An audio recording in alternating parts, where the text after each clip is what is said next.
Dar prosseguimento, então. Eu peço aos irmãos que o Edinho orou pelo irmão Ademir, mas ele nos informou que ele não está bem de saúde, e orem por ele, pela dona Vera, para que Deus possa ajudá-los. Por favor, não se esqueçam de orar pela dona Alminda, a dona Alminda que está lá em Arapongas, né, morando com a sua filha, a dona Heloísa, até por conta dos seus problemas de saúde. Continue orando pela dona Maria, a dona Maria, mãe do irmão Benigno, que enfrenta também problemas de saúde. A dona Maria Soares também, que é também membro da igreja, que o Senhor esteja com ela, abençoando. Eu também quero especificamente agradecer a Deus por essa semana, pelo aniversário da Adri. Foi um dia, a gente passou um dia lembrando de boas coisas. Eu agradeço a Deus também pela vida da Adri. Então, graças a Deus por tudo isso. Nós vamos, hoje, eu quero deixar um desafio com os irmãos, uma reflexão. Nós não vamos hoje pregar a mensagem no livro de Deuteronômio, como a gente tem feito. O livro só tem mais 2 capítulos, 33 e 34, e talvez nós formemos um sermão nos 2. Eu tinha preparado o capítulo 33, depois achamos por bem estender, mas hoje eu quero pensar com os irmãos num texto no livro de Atos, de uma forma bem mais prática, dentro de um assunto que é relacionado com a vida da igreja, especificamente. E o nosso texto é Atos capítulo 13, versículo de 1 a 4. Atos 13, de 1 a 4. Eu peço a você que abra comigo lá. Atos 13, versículo de 1 a 4. Como nós percebemos, nós estamos já hoje vivendo um dia mais quente do que os anteriores. Daqui a pouco a gente dá uma revisada no ar-condicionado para a gente botar ele para funcionar. E você sabe o que significa uma temperatura mais quente? As crianças ficam mais agitadas. Percebeu que as crianças estavam mais agitadas? E quando está muito quente, a gente também tem dificuldade para raciocinar. O que significa, por exemplo, se eu não pregar num curto espaço de tempo, daqui a pouco tem alguém cochilando aí. Vai dando aquelas pescadas, assim, né? O calor, ele faz isso, né?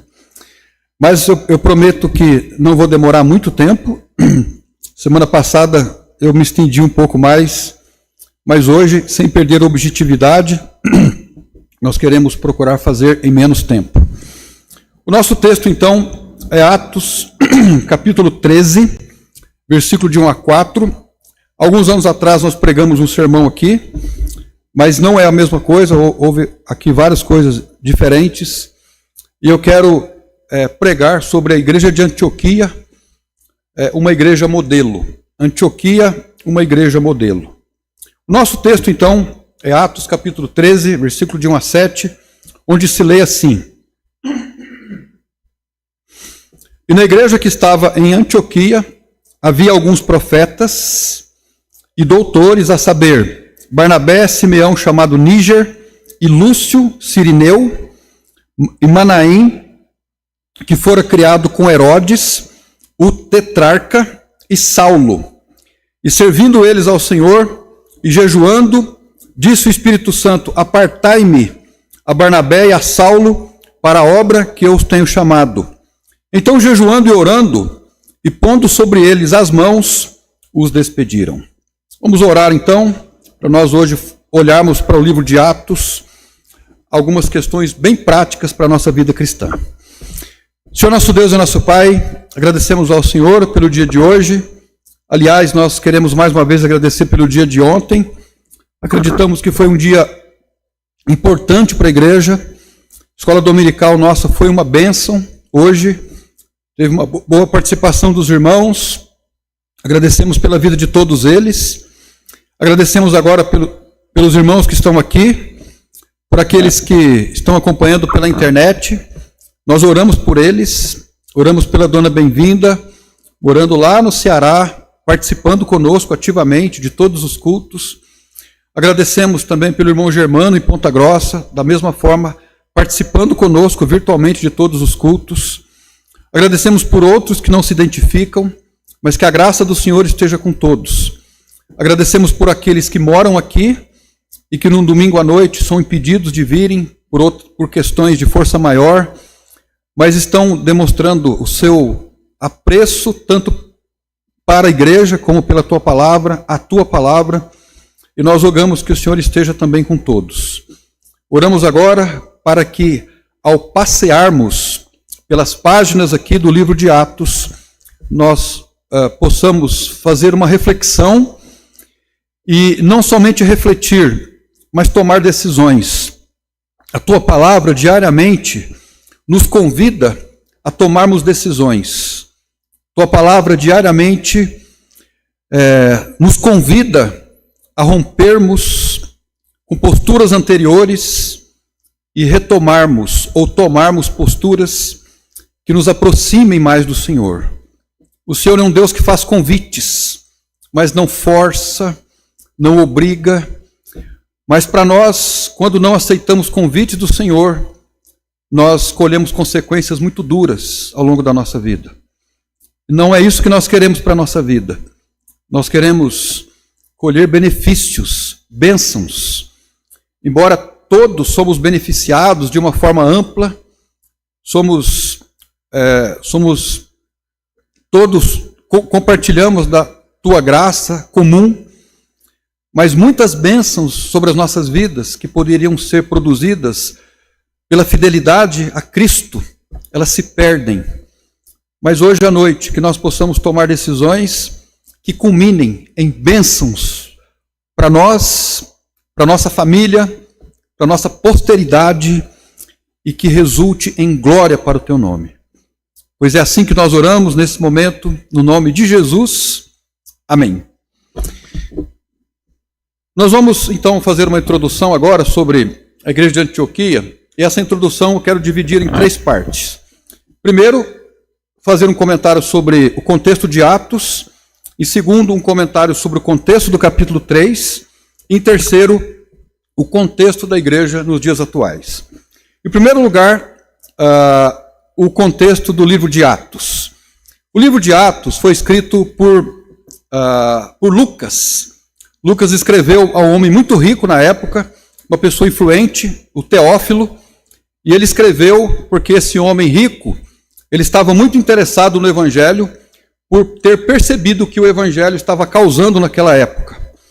E aí então Lucas escreve 2 tratados. O primeiro tratado é o Evangelho de Lucas, e o segundo tratado é o livro de Atos. O livro de Atos, ele conta a história da origem das igrejas. Ali nós encontramos o surgimento das igrejas, nós encontramos o avanço missionário e a ação de Deus através do Espírito Santo ao longo da história. As últimas palavras do livro de Atos são essas, que falam que o evangelho, a igreja foi crescendo, e essas são as últimas palavras do livro de Atos, sem impedimento algum. Não havia nada que pudesse barrar a força da igreja. A igreja era e ainda é algo do outro mundo, essa é a verdade. A igreja não é algo desse mundo. Ela tem componentes que estão para muito além da nossa compreensão, porque a igreja é o corpo vivo de Cristo, e por isso ela não é algo desse mundo. Então o livro de Atos, ele conta essa história, o início, a expansão, o desenvolvimento das missões através da história, né? Agora, o contexto do capítulo 3, do capítulo 13. O capítulo 13 do livro de Atos, ele é um divisor do livro, porque ele traça o início da igreja em Jerusalém, mas a igreja de Jerusalém, como a gente lê no capítulo 2, ela começou a voltar-se muito para si. No estudo das missões, aqueles que são os missiólogos, eles estudam muito sobre isso, né? Que a igreja de Jerusalém, ela acabou por tornar-se, num primeiro momento, um fim em si mesma. A igreja estava muito bem, os irmãos estavam com muita comunhão, eles comiam, bebiam, estavam juntos, era tudo muito gostoso, mas por um momento eles se esqueceram de que precisavam avançar para além de outros territórios. E aí eu estava orando hoje à tarde, pensando assim, A comunhão de ontem foi uma bênção, amém? Vários irmãos falaram, e foi. Eu não queria sair de lá, né? Eu queria continuar lá, e o Kleber falando que nós tenhamos outro, logo. Então, a comunhão da igreja, e a comunhão que a igreja desfruta hoje, ela é maravilhosa. Agora, por que não compartilharmos com outros? Por que não temos outras pessoas para compartilhar dessa comunhão? Agora, essa comunhão não é só um momento social, ela é mais do que isso. É uma união de espírito, é uma união de alma, é uma união de propósito. E é por isso que ela tem algo mais do que simplesmente uma reunião para fazer um churrasco, né? Então, o capítulo 13 de Atos, ele está nesse contexto. Atos capítulo 13 é um divisor do capítulo. A igreja missionária, que no primeiro momento estava sob os cuidados de Pedro, ela passa então para Paulo e depois para outras pessoas. A igreja de Antioquia era uma igreja onde se percebe uma liderança diversificada, um ambiente de oração, de jejum, onde o Espírito Santo encontrou liberdade para atuar. E aqui nós podemos fazer uma aplicação direta para as nossas vidas. A igreja, uma igreja do Senhor Jesus Cristo, ela é também uma igreja diversificada, ela deve ter uma liderança diversificada, ela deve incluir no seu ambiente a oração e o jejum, o estudo da palavra, nós vamos comentar sobre isso, para que ela avance então. Agora, hoje, falar sobre igreja hoje, ao mesmo tempo que parece ser uma coisa tão simples, não é. Por quê? Porque quando nós pensamos hoje igreja, sentido e significado, nós ficamos muito confusos. A igreja hoje do Senhor Jesus Cristo perdurou, porque Jesus prometeu, ele disse que as portas do inferno não prevaleceriam contra ela. Hoje, em todos os lugares do mundo, existem igrejas formadas por pessoas regeneradas, lavadas no sangue de Jesus, que sabem, no sentido original da palavra, o que significa o batismo, como nós lemos da palavra do pastor, sabe o que significa a celebração da ceia do Senhor, sabe o que significa uma igreja local, mas paralelo a essa igreja, ou a essas igrejas espalhadas pelo mundo todo, independente do nome que tenham, independente da denominação que tenham, mas se tem pessoas convertidas, se celebra o batismo, mesmo que seja de outros jeitos, né, que seja por aspersão, por efusão, se celebra o batismo, se celebra a ceia, se prega o evangelho, se faz discipulado, é a igreja do Senhor Jesus Cristo. Agora, paralela a essa igreja, o que existe hoje no Brasil é aquilo que eu chamo de um sistema religioso, que não é a igreja, onde estão lá mercenários, no mau sentido da palavra, pessoas que têm vidas horrorosas e que às vezes constroem igrejas também horrorosas. Como eu e você assistimos sites evangélicos hoje, toda semana é um escândalo. Olha, aqui um pastor, essa semana eu ouvi 2 fulanos de tais, né? Um que foi morto, né, porque estava devendo milhões para agiota, mas um pastor que prega a teologia da prosperidade, etc. e tal. E aí tem outros casos, basta você procurar nas redes sociais aí, que vai encontrar. Mas eu diria que, eu sempre tenho falado isso, nós temos que diferenciar o sistema religioso da igreja. O sistema religioso, ele é carregado de pirâmides, ele é carregado de política, de politicagem, ele tem uma característica que se assemelha muito com a igreja ecumênica citada em Apocalipse 17 e 18. Esse é o sistema religioso. Porém, a igreja do Senhor Jesus Cristo está fora disso. Ela sobrevive a despeito e apesar do sistema religioso. Por que eu estou falando isso? Porque nós hoje enfrentamos, entre os problemas todos que nós temos na igreja, né, nós enfrentamos hoje o problema dos desigrejados. As pessoas dizem assim, eu não quero mais saber de igreja, porque igreja isso, igreja aquilo, é muito escândalo e muito escândalo. Só que a maioria desses escândalos todos, eles não oriundam, eles não se originam necessariamente dentro das igrejas, mas dos sistemas religiosos que existem por aí, e nós temos que fazer essa distinção. Então, hoje, para nós sermos igreja, nós temos pela frente um desafio. É um desafio para nós. É um desafio para nós mantermos a doutrina cristã. É um desafio congregarmos. É um desafio termos relacionamentos interpessoais saudáveis. É um desafio cumprirmos a missão. Mas eu pergunto aos irmãos, em qual tempo da igreja não foi um desafio? Sempre foi. Sempre foi. Então não é novidade para nós. Então o livro de Atos nos mostra exatamente o contrário a respeito de vivermos uma vida separada da igreja. A vida cristã sempre foi marcada por comunhão, por ensino, por partilha e por missão. Então veja, a igreja cristã e a vida cristã sempre foram marcadas por comunhão, ensino, partilha e missão. A fé nunca foi projetada para viver sozinha. O crente isolado é como um carvão fora da brasa. Logo se apaga. Em Atos 13, a igreja de Antioquia, ela foi o instrumento do Espírito Santo, porque ela estava junta, orando, servindo e ouvindo a voz de Deus. Então veja, esse é uma primeira questão interessante. Nós jamais deveríamos nos ver fora da igreja, fora do contexto da igreja. O Senhor Jesus Cristo, obrigado, Carlos. O Senhor Jesus Cristo, quando ensinou a oração para os seus discípulos, ele disse assim: Pai Nosso. E o que significa essa questão Pai Nosso? Significa que uma igreja, ali ele estava ensinando a oração para os discípulos, para os discípulos dele.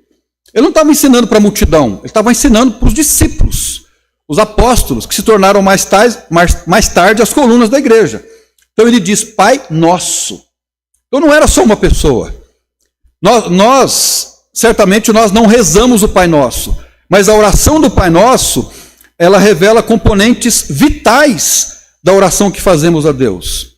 Então o Pai é nosso, o Pai não é meu, o Pai é nosso. Sugere então comunidade. O Senhor Jesus, em Mateus 28, quando deixou a grande comissão, ele, no finalzinho de Mateus 28, no verso 20, ele diz assim: Eis que estou convosco. Olha aí, convosco. Ele não está dizendo assim, eis que estarei com você. Eis que estarei convosco. E ele se dirige a quem? Aos apóstolos. Agora, presta atenção na última parte desse versículo. Eis que estarei convosco até a consumação dos séculos. Os séculos foram consumados? Não, não foram. Então essa oração de Jesus, ou essa orientação de Jesus, ela respinga em nós hoje. Os séculos não foram consumados. A oração, o ensino de Jesus se refere aos apóstolos, os apóstolos às colunas da igreja, e a nós hoje que somos ainda a igreja do Senhor Jesus Cristo. Em Atos 1:8, quando Jesus deixa a grande comissão, ele disse assim: ser-me-eis minhas testemunhas, é plural, né, até os confins da terra. Então veja, nós encontramos aqui essa comunidade que a Bíblia não faz nenhum esforço no Novo Testamento para dizer que é um povo que anda junto, como andorinha, né? É um povo que anda junto. Igreja é comunidade, como se diz no popular, é junto e misturado, amém? Nós somos esse povo, a gente anda junto e misturado, por sermos igreja do Senhor Jesus Cristo. Agora aqui, alguns exemplos de igreja no contexto que nós estamos falando aqui. A primeira igreja é a igreja de Jerusalém. A igreja de Jerusalém recebeu do Senhor a missão de anunciar o evangelho a todo canto do mundo. Agora, como nós já falamos, eles ficaram um pouco acomodados. E por isso veio a perseguição e os tirou daquela situação de marasmo, de paradeira. Nós não sabemos hoje, ou não podemos dizer se a igreja hoje passará por perseguição física. Nós conhecemos alguns lugares do mundo em que existe a perseguição física contra a igreja.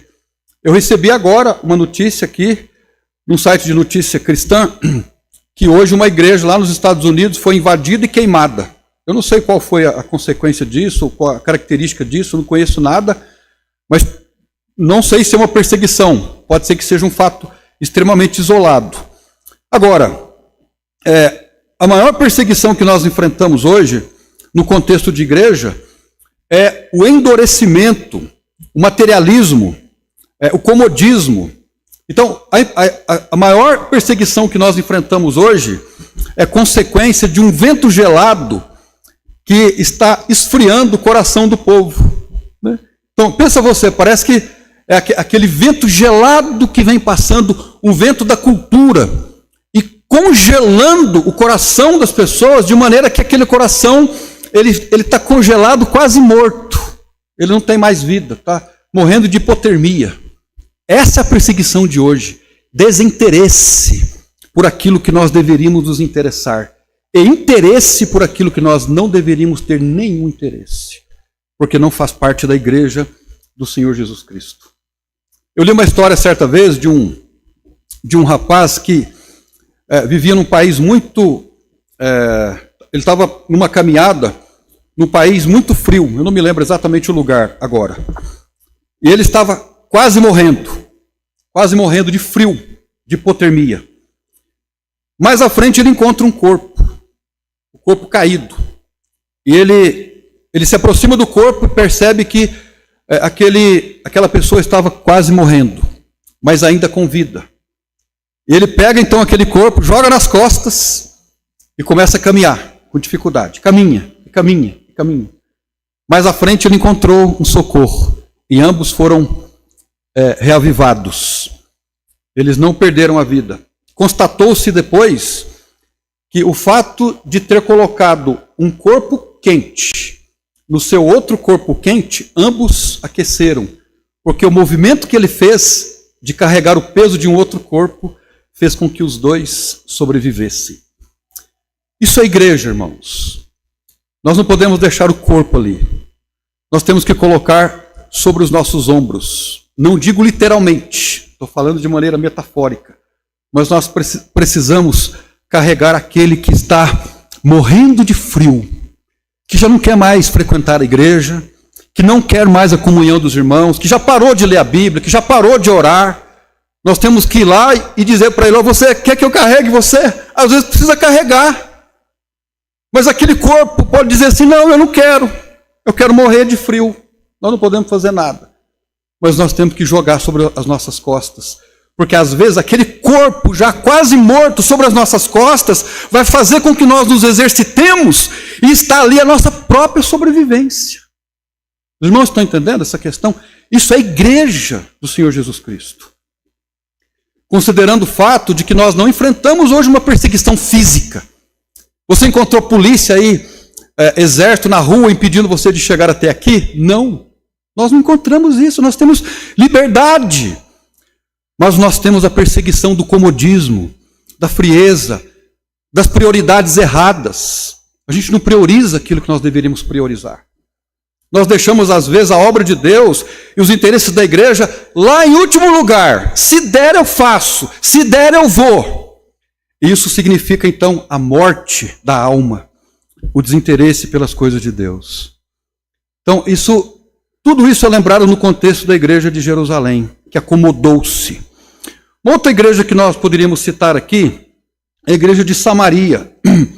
A igreja de Samaria, ela ensina para nós o surgimento da igreja no meio de perseguição. E nós vamos falar um pouco sobre isso ainda nesse dia. Então, dito isso, eu quero hoje pensar com os irmãos nesse contexto de igreja e levantar 3 questões interessantes. A primeira delas, eu quero agora então falar sobre a igreja de Antioquia. A igreja de Antioquia nasceu no meio da dor. Ela surgiu como resultado da grande tribulação que se seguiu a partir da morte de Estevão. Leia comigo o capítulo Atos 11, versículo 19. Atos 11, 19. Leia comigo, por favor, Atos 11, 19. Diz assim o texto de Atos 11, 19. E os que foram dispersos pela perseguição que sucedeu por causa de Estevão. Estevão foi o primeiro mártir da igreja. Caminharam até Fenícia Chipre e Antioquia. Então, por que esses irmãos da igreja que estavam em Jerusalém, por que eles foram para Fenícia, para Chipre e chegaram até Antioquia? Porque eles estavam vivendo perseguição. Não anunciando a ninguém a palavra, senão somente aos judeus. Porque eles haviam sido orientados que primeiro eles deveriam ir às ovelhas perdidas na casa de Israel. E depois, então, pregar aos gentios. Essa foi uma sistemática no período apostólico. O apóstolo Paulo, onde quer que ele chegasse, o primeiro lugar onde ele ia era na sinagoga, para pregar ali o evangelho, para depois ir a outros lugares e a outras pessoas. Muitos cristãos aqui foram obrigados a fugir para Jerusalém e se espalharam por várias regiões. Entre os lugares aqui, eles foram até Antioquia. Nós podemos dizer, portanto, que a igreja de Antioquia foi uma filha legítima da perseguição. Seu nascimento não veio de um momento de paz, de um momento de estrutura organizada. A igreja de Antioquia não surgiu assim, olha, nós somos uma igreja aqui em Jerusalém ou na Samaria, nós vamos planejar o surgimento de uma outra igreja ali, como aconteceu com outras igrejas. Nós vamos montar uma estratégia de iniciar o trabalho naquela região. Não, ela surgiu na forja, no meio da perseguição. Ela foi uma filha legítima da perseguição. Mas foi nesse fogo forjado da oposição e do sofrimento que nasce aquela igreja. Nos ensinando que uma igreja, ela não nasce necessariamente de circunstâncias favoráveis. Ao contrário, muitas vezes é justamente nas crises, nas tribulações e nas pressões que nasce uma igreja. A perseguição não limitou o evangelho, muito pelo contrário, ela tornou-se o motor que espalhou os cristãos até lugares distantes. Como nós lemos aqui no verso 20 agora, verso 20 de Atos, capítulo 11. E havia entre eles alguns homens, cíprios e sirineus, os quais entraram em Antioquia, falaram aos gregos anunciando o Senhor Jesus. Foi no meio da perseguição que eles se espalharam então e começaram a pregar o evangelho do Senhor Jesus Cristo. Outro ponto notável é que a igreja de Antioquia estava numa cidade marcada pela diversidade. Eram gregos, sírios, judeus, latinos, africanos. Eles conviviam naquela metrópole, naquela cidade, e a igreja refletiu então essa diferença de pessoas. A igreja nasceu numa comunidade onde não se limitava a uma etnia ou uma tradição, mas reunia pessoas diferentes e todas em torno de um só objetivo. Dessa maneira, então, Antioquia, como igreja, ela nos deixa algumas lições. A primeira lição é que ela nos ensina que a perseguição e as crises não são sinais do abandono de Deus, mas situações assim, muitas vezes, são oportunidades para que o evangelho possa se espalhar. Muitas vezes pensamos que igreja, ela só cresce em momentos de tranquilidade, de uma boa organização, de uma boa performance dos seus membros. Mas a história mostra exatamente o contrário, muitas vezes. Quando a fé é provada, ela se torna pura e forte, para que outras frentes de trabalho surjam. Aplicando isso a nós precisamos aprender que as lutas, elas são ocasiões para testemunharmos de Cristo, para testemunharmos da nossa coragem e da nossa perseverança. Eu me lembrei hoje de uma irmã que os irmãos não conheceram. A nossa igreja tem como missionário o pastor Rui Messias. O pastor Rui Messias, ele está lá no Ceará, é Ceará mesmo? Ceará, como missionário, e ele está agora, ele tem uma idade relativa, mas está muito enfermo, a situação dele é muito difícil, mas eu conheci o pastor Rui quando ele tinha a primeira esposa, a irmã Mara, e eles eram lá do Acre. Eles foram para Ribeirão Preto para fazer tratamento de saúde. Ribeirão, assim como Londrina, é um centro médico extraordinário. E eles foram para fazer tratamento de saúde. ela tinha lúpus e mais algumas outras complicações. O tratamento era difícil e, por fim, ela veio a falecer.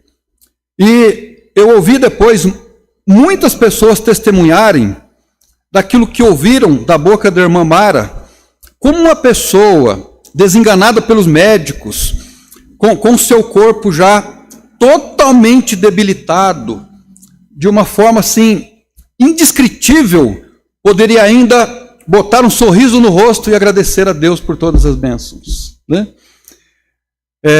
Então, nos momentos de dificuldades, é possível ainda nós vivermos de acordo com o Evangelho.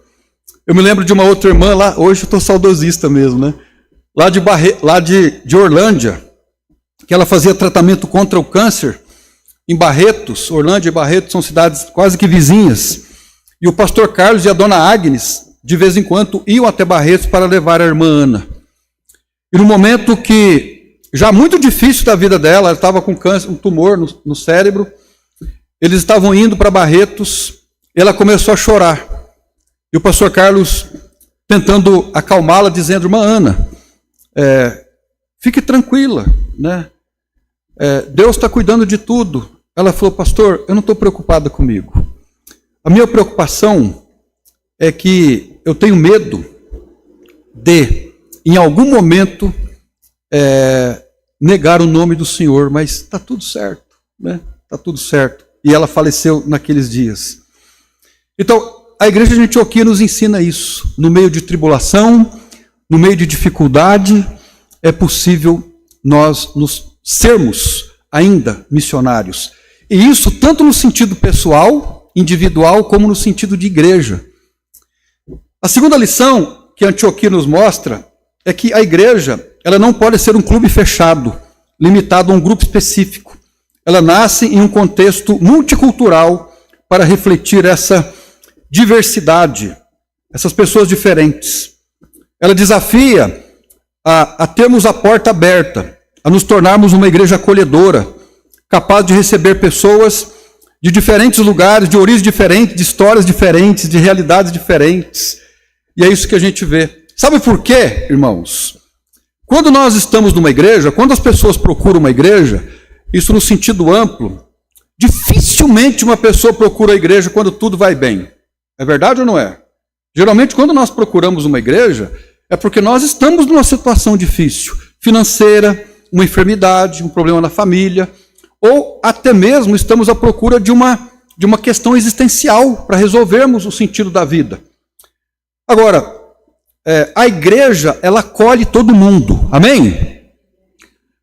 Agora, no momento em que nós começamos a participar ativamente da vida da igreja, a igreja começa a fazer em nós um processo de transformação. Nós começamos a ser transformados. Aquele que era um ranzinza, ele já precisa abandonar isso, acabou. Ele já morreu com Cristo, identificou-se com ele. Agora, isso é diferente para pessoas diferentes, em tempos diferentes, ninguém é igual a ninguém, né?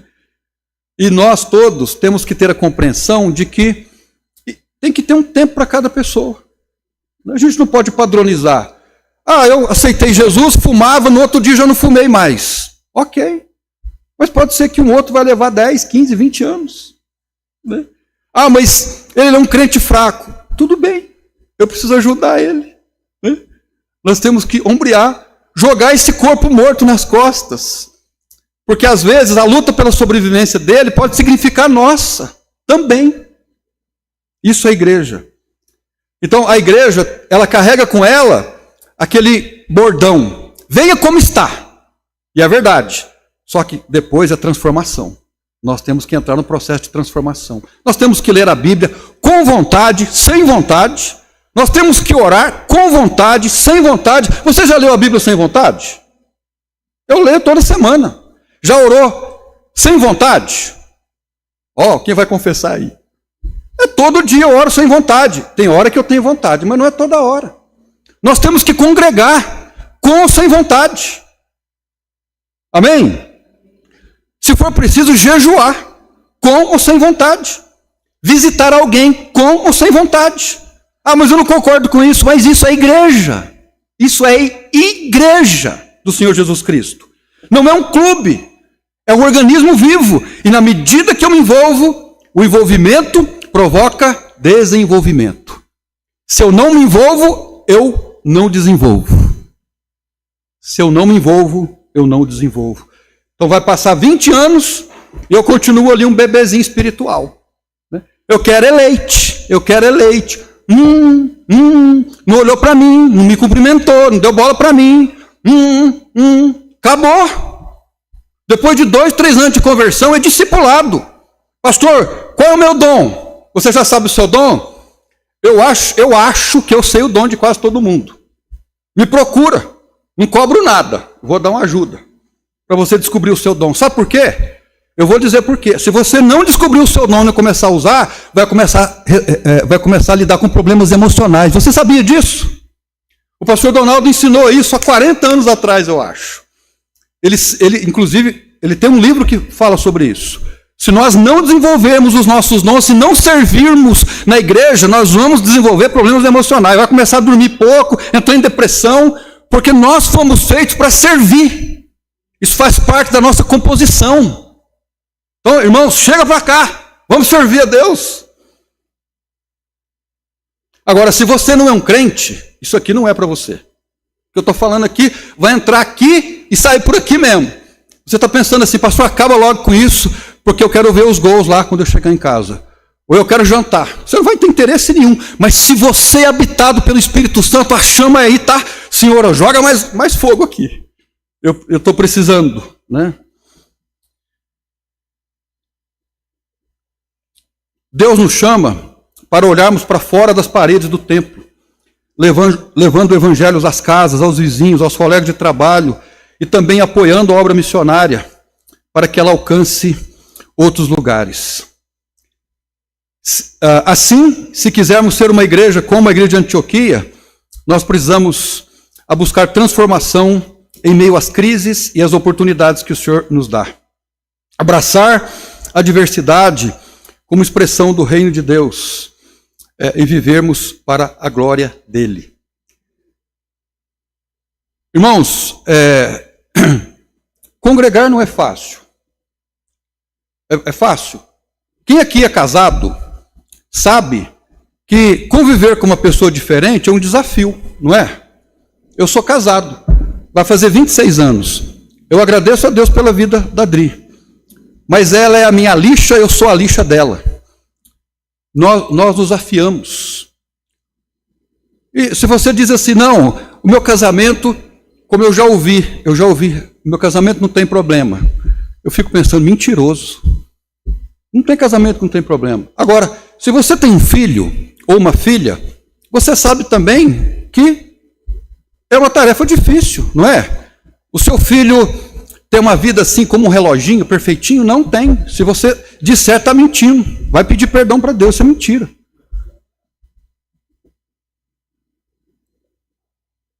Agora, nós toleramos.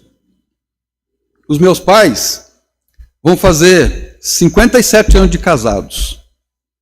57 anos. De vez em quando eu dou uma ligada lá. Estão brigados os dois. A minha mãe é dura de coração, brincadeira. Mas eles são crentes, né? Eles amam a Cristo, eles têm a leitura deles, eles têm uma vida cristã. Mas eles são pecadores. E casamento é uma soma de pecados, né? Mas é a multiplicação da graça entre os dois. Agora, no contexto de igreja é a mesma coisa. É a mesma coisa, irmãos. Ah, mas o irmão isso, o irmão aquilo, irmã aquilo. Nós somos igreja. Nós somos igreja. Então essa é a igreja de Antioquia. A segunda questão que eu quero levantar é a liderança da igreja de Antioquia.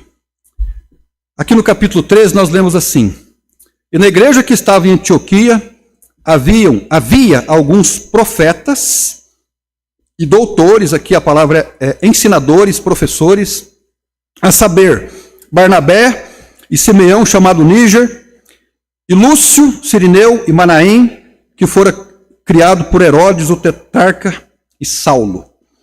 Então, a liderança de Antioquia é o retrato de um corpo de liderança distinto, caracterizado por pessoas diferentes. O texto fala sobre Barnabé, Simeão, Níger, Lúcio Cirineu, Manaim, criado com Herodes, eram pessoas diferentes. Barnabé era natural da ilha de Chipre, de acordo com Atos 4:36. O seu nome significa filho da consolação. Ele se destacou como encorajador, alguém de coração generoso, pronto para fortalecer os irmãos. Então o Barnabé era aquela figura assim, irmãos, deixa disso, vamos parar com isso, vamos olhar para Cristo, vamos orar agora por isso, né? Era aquele irmão apaziguador, pacificador. Simeão, chamado Níger, a palavra Níger aqui indica um negro, provavelmente era um judeu prosélito. Sabe o que era um judeu prosélito? Era uma pessoa de uma outra nacionalidade que se converteu ao judaísmo e que agora se converteu ao evangelho do Senhor Jesus Cristo. Mas era uma pessoa com uma cultura diferente e com absoluta certeza tinha muito a acrescentar para a vida da igreja. Manaim, por sua vez, havia sido criado com Herodes, Antipas, o tetrarca na Galileia.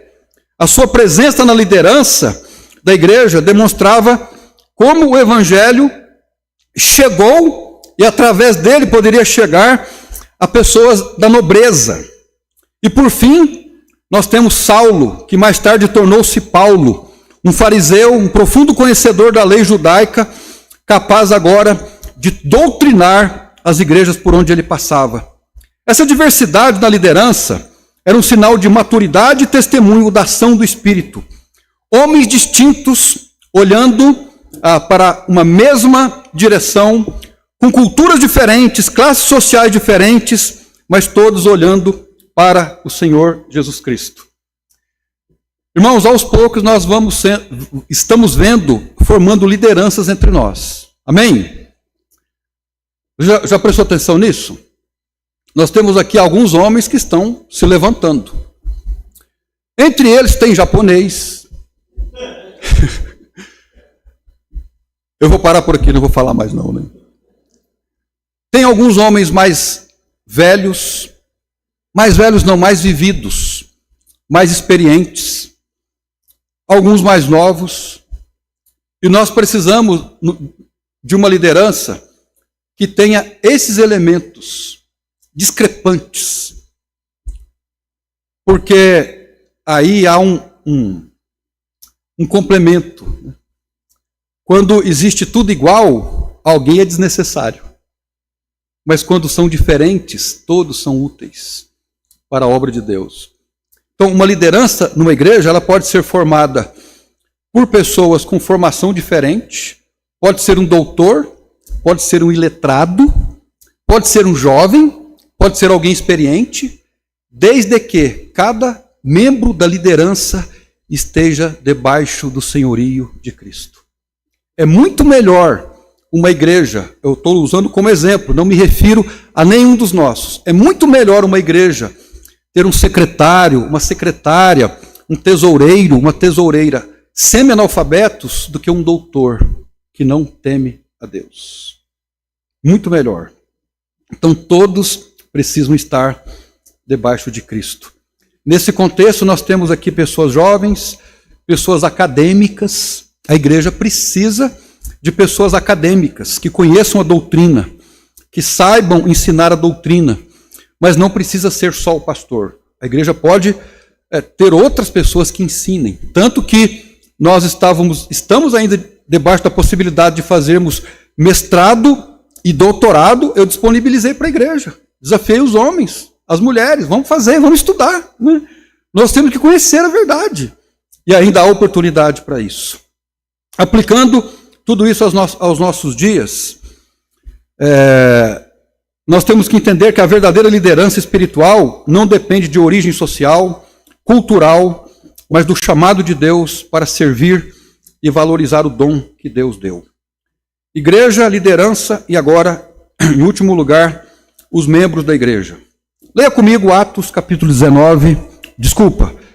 11, mais uma vez, verso 19. Preste atenção em alguns tópicos que nós queremos destacar aqui. 11, 19. E os que foram dispersos pela perseguição que sucedeu por causa de Estevão, caminharam até Fenícia, Chipre e Antioquia, não anunciando a ninguém a palavra, senão aos judeus. E havia entre eles alguns homens síprios, sirineus, os quais, entrando em Antioquia, falaram aos gregos, anunciando o Senhor Jesus. Uma pergunta: a gente não precisa ler outros versículos, se não for necessário. Mas você vê aqui que existia algum apóstolo? Não. Eram os irmãos da igreja que foram dispersos. Eles anunciaram o Senhor Jesus. Veja o verso 21. E a mão do Senhor era com eles, e grande número creu e se converteu ao Senhor. E chegou a fama dessas coisas aos ouvidos da igreja que estava em Jerusalém. E enviaram Barnabé a Antioquia. Olha para ver. Eram irmãos que foram dispersos. Não eram profissionais da religião, da liderança de uma igreja. O qual, quando chegou e viu a graça de Deus, se alegrou e exortou a todos a que permanecessem no Senhor, com propósito de coração, porque era homem de bem e cheio do Espírito Santo e de fé. E muita gente se uniu ao Senhor. E partiu Barnabé para Tarso, a buscar Saulo, e achando-o, conduziu aonde? Antioquia. Olha, os irmãos, vamos colocar nesses termos, pessoas, eu não penso assim, mas para nós entendermos, pessoas comuns da igreja, não eram lideranças. Eles foram perseguidos, começaram a falar do Senhor. A igreja surgiu, e aí então Barnabé foi dar uma ajuda. Barnabé ficou lá, meu Deus, o que Deus está fazendo aqui? Está abençoando esse povo, eu vou chamar Paulo. Veja o verso 26, e sucedeu que todo um ano se reuniram naquela igreja, e ensinaram muita gente. E em Antioquia foram os discípulos pela primeira vez chamados de cristãos. Então veja que coisa aqui extraordinária. Esses irmãos, a igreja começou a partir do trabalho desses irmãos. Barnabé desempenhou o papel fundamental nesse processo. Ele chamou Paulo para se unir à obra, reuniu a igreja e junto com ele ensinou uma numerosa multidão, de acordo com Atos 11, 26. Tudo isso aconteceu dentro de um ambiente marcado por intensa oração. Foi nesse contexto que Deus, então, que nós podemos inserir o capítulo 13. Então, veja, os irmãos foram para Antioquia por causa de perseguição. Os perseguidos deram início ao trabalho. Então você pode pensar assim, igreja, ela é movida só pelo pastor. O evangelismo, o discipulado é só o pastor, senão o pastor é liderança. Não é. Qualquer irmão pode receber treinamento, ele pode buscar o aperfeiçoamento pessoal para poder falar. Para nós não ouvirmos de ninguém o que às vezes a gente ouve, assim, pastor, uma pessoa quer aceitar Jesus, o senhor pode ir lá visitar ela? Irmãos, isso é um fracasso da igreja. Nós temos que ser capazes de evangelizar alguém. Se eu não sei evangelizar, eu posso testemunhar. Olha, eu não sei falar muita coisa, mas o que eu posso dizer para você é uma coisa: eu era cego e agora eu vejo. Se você quiser saber mais sobre esse que tirou as escamas dos olhos para que eu o visse, venha conhecer a minha igreja. Leia a Bíblia. Isso qualquer um pode fazer. E nós podemos fazer. Então, foi nesse contexto que de Jerusalém, Samaria, chegou até Antioquia por causa da perseguição. Nós podemos perguntar assim: Jerusalém foi uma igreja missionária? Intencionalmente? Não. Eles saíram por quê? Por causa da perseguição. E quem é que esparramou o evangelho? Eu não gosto dessa palavra, mas eu vou usar. Os leigos. Eu não gosto dessa palavra porque para mim não existe leigo. Não existe leigo. Todos nós somos chamados para a obra de Deus. E aqui então existe o contexto da obra missionária. E na igreja que estava em Antioquia, havia alguns profetas e doutores, a saber, Barnabé, Simeão chamado Níger, a gente já leu. Agora veja o verso 2. E servindo eles ao Senhor e jejuando, disse o Espírito Santo: apartai-me a Barnabé e a Saulo para a obra que eu os tenho chamado. Então, jejuando e orando, e pondo sobre ele as mãos, os despediram. Ontem nós tivemos um bom momento juntos, comunhão, o nome do Senhor foi glorificado, tanto as irmãs aqui como os homens lá. Hoje de manhã nós tivemos uma ótima escola dominical, é muito bom estarmos juntos, mas nós podemos e devemos levantar a cabeça. Londrina tem milhares de pessoas que estão morrendo e indo para o inferno, não conhecem a Cristo. E você pode pensar assim, mas o que eu posso fazer? Orar por elas. Nós podemos fortalecer a nossa igreja para que ela seja um farol cada vez mais brilhante, que alcance mais lugares. Então, esse é o motivo de nós nos unirmos, estarmos juntos. Antes da pandemia, nós tínhamos uma sistemática na igreja. Nós tínhamos a escola dominical, intervalo, café, depois nós tínhamos uma segunda parte. Os irmãos sabem qual era o propósito? Um dos propósitos da segunda parte? Treinamento de liderança, em partes. Algumas pessoas que estavam se envolvendo naquela época com liderança, elas tinham um momento para pregarem aqui por 15 minutos ou 20 minutos. Os irmãos que estavam aqui lembram disso. Né? Treinamento de liderança. E Deus tem me mostrado, e não é uma questão pentecostal, né? Deus tem me mostrado que nós precisamos voltar. Otimizar o tempo, para não ficarmos aqui muito tempo. Hoje nós saímos daqui, era mais ou menos 11 horas. É mais ou menos o tempo que a gente... Né? Então daria para nós iniciarmos às 9 e terminarmos tudo às 11. Nós poderíamos otimizar o tempo. Eu falei já, falei com alguém sobre isso, de talvez diminuirmos um corinho, não entregarmos os avisos aqui, os avisos só no grupo da igreja. Talvez o momento missionário a gente pode dar uma modificada nele, de maneira que nós não estendamos muito para as irmãs irem para casa fazer almoço e convidar a gente para almoçar lá depois. Mas nós precisamos dar oportunidade, fazermos o discipulado para os homens da igreja virem aqui e começarem a pregar. Você acredita que isso seja importante para a igreja? Não é importante, é necessário. Já pensou daqui a um tempo vendo aí? Hoje eu já falei com o Estevão, vai se preparando aí. O Adriano, Giovanni já tem vindo alguma vez. Aí você pode pensar, mas fulano de tal é improvável. Olhe aqui para mim. Eu sou a pessoa mais improvável. Quando eu entrei no seminário, eu era o aluno não era o único, mas um dos mais improváveis. Caipira, de Minas Gerais, novo convertido. Os alunos lá que já estavam, a maioria deles já, vamos usar uma palavra vulgar, né? Eram tudo top. Né? No entanto, cada um tem a sua razão, nenhum deles mais está no ministério. O que significa que a capacidade vem de Deus. A gente só tem que se dispor a fazer a obra dele. Irmãos, tudo isso significa para nós que nós temos que sair das quatro paredes. Nós não podemos ficar aqui. Nós temos que começar a abrir culto nos lares, reuniões de oração nos lares. Eu já tenho falado com alguns irmãos aí, joia. Nós temos que ir para frente. Nós temos que expandir, não ficar aqui só nos cultos. Nós temos que sair. Agora, eu chamo a atenção para uma coisa. Se nós não fizermos isso, o que pode acontecer conosco? Qual é a tese do nosso sermão?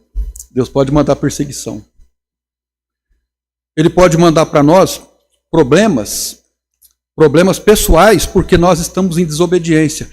Uma pergunta, não cumprir a grande comissão aqui é desobediência? Sim. A gente pensa assim, desobedecer é só quando alguém manda fazer e eu não faço. Não.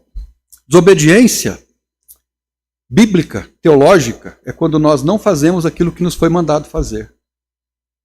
Não é? Deus pode nos colocar em situação difícil para abrirmos os olhos para realidades que nós não estamos enxergando. E às vezes não queremos, porque a comodidade é melhor, o sossego é melhor, mas não é o bom para nós. Então, irmãos, nós precisamos levantar a cabeça e olhar para a missão que o Senhor tem para nós. A missão de Deus, ela não é dada pelo pastor à igreja. A missão de Deus, inclusive, biblicamente falando, ela não é dada à igreja, ela é dada ao indivíduo da igreja. É diferente. Então, existe uma missão para você. Se você é alguém que se identifica como cristão, tem responsabilidades a cumprir. Se não está fazendo, arrume um jeito de fazer. Comece a orar, comece a ler a Bíblia, procura o pastor, procura os homens mais experientes da igreja. Mas eu digo para você, ficar como está é perigoso. Pastor, o senhor está ameaçando? Eu não, mas pode ser que Deus ameace. Estava falando com o Giovanni hoje. A gente fala assim, a gente não pode ameaçar filho, mas a ameaça é bíblica. Sabia? Leia as 7 igrejas lá de Apocalipse para ver. Deus faz ameaças ao povo. O que é errado na ameaça é ameaçar e não cumprir. Agora, nós precisamos cumprir a obra que o Senhor tem para nós. Amém? Contribua com o crescimento da igreja. Contribua. Mas, pastor, eu já estou contribuindo, graças a Deus. Graças a Deus, continue. Pastor, eu não estou contribuindo, comece a contribuir. Em todos os sentidos.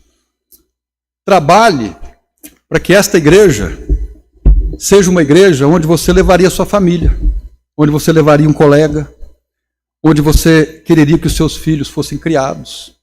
Trabalhe para que a igreja seja assim. Eu não estou dizendo que a nossa igreja não é amorosa, acolhedora, missionária, discipuladora, evangelizadora. E, às vezes, nós estamos contribuindo 90%, mas vamos esforçar para contribuir com 100%. Se nós estamos contribuindo com 50%, vamos contribuir um pouco mais, melhorando, fazendo os cultos se tornarem vibrantes, as reuniões de oração nos lares. Vamos contribuir para que nós sejamos uma igreja semelhante à igreja de Antioquia. Amém? Acabei passando do tempo. Vamos orar e encerrar então o nosso tempo aqui. Senhor nosso Deus e nosso Pai, nós queremos agradecer ao Senhor pela oportunidade que tivemos de ouvir a Tua palavra. Eu tenho plena consciência de que o Senhor tem nos abençoado. É visível, é testemunhado que temos experimentado uma nova fase debaixo da Tua graça, do poder do Espírito Santo, e nesta obra nós somos simplesmente coadjuvantes. Nós estamos assistindo o Senhor trabalhar. E é muito bonito, é muito bom ver o Senhor agindo no nosso meio. Mas ao mesmo tempo, todos nós estamos debaixo de uma missão. E se nós não cumprirmos, certamente existirá sobre as nossas vidas não uma maldição. Nós não estaremos debaixo de maldição. Mas pode ser que lá na frente nós nos arrependeremos de não termos feito o que nos foi ordenado fazer. Obediência à Tua palavra, no cumprimento da missão, nos traz alegria, nos traz contentamento, nos traz uma qualidade de vida ainda muito melhor. Então abençoa o Teu povo, abençoa essa igreja. Eu quero honestamente agradecer ao Senhor por fazer parte desta igreja, por poder apertar a mão dos irmãos. Nós somos diferentes, mas nós temos procurado nos amar uns aos outros, como o Senhor nos ordenou. Essa é a nossa oração ao Senhor nesse momento, no nome de Jesus. Amém. Deus abençoe os irmãos e vamos aproveitar o tempo de comunhão. Até quarta-feira.